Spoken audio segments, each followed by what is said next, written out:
Bonjour. Le 30 octobre 1995, 93,5% des électeurs se sont exprimés sur l'avenir du Québec avec un résultat particulièrement serré. Le non l'emporte finalement à 50,6% contre 49,4% pour le oui. Cette carte particulièrement précise fournit des résultats par pourcentage et par bureau de scrutin. Elle révèle le rôle de trois variables déterminantes dans le choix des électeurs: la langue, le revenu et la proximité d'une frontière. Les francophones ont ainsi voté oui à 60%. Quant aux anglophones et aux allophones, ils ont massivement voté pour le non à plus de 90%. Le non l'emporte par ailleurs dans les localités fortunées, comme la banlieue cossue de Montréal et de Québec. Inversement, le oui obtient ses meilleurs scores dans les régions plus pauvres. Finalement, la proximité d'une frontière semble avoir incité les électeurs à rejeter la souveraineté du Québec. Le oui l'emporte en général dans la vallée du Saint-Laurent, essentiellement peuplée de francophones des classes moyennes.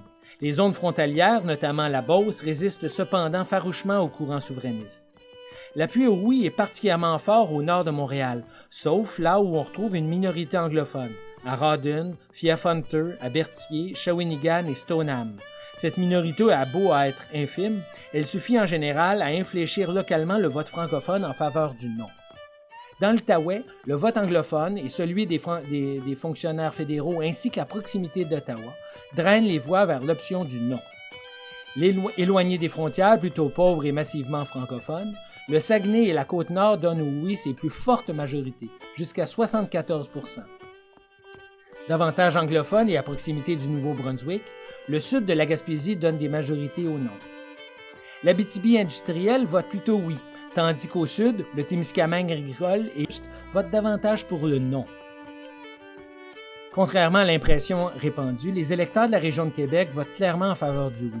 Seuls ceux des banlieues cossues de Sillery, Sainte-Foy et de Charlesbourg appuient le non. Autour de Montréal, les résultats du référendum sont à couper au couteau. Au sud-est, les francophones votent oui, tandis qu'au nord-est, à l'ouest, les anglophones et les allophones votent massivement non. Les résultats sont particulièrement tranchés au centre-ville. Les partisans du oui et du non s'opposent frontalement le long de l'axe de la rue Saint-Laurent, historiquement la frontière entre les partis francophones et anglophones de la métropole. Merci d'aimer et de partager si vous avez apprécié. Pour d'autres images du Québec et de son histoire, rendez-vous à infographie.québec. Pas d'accent.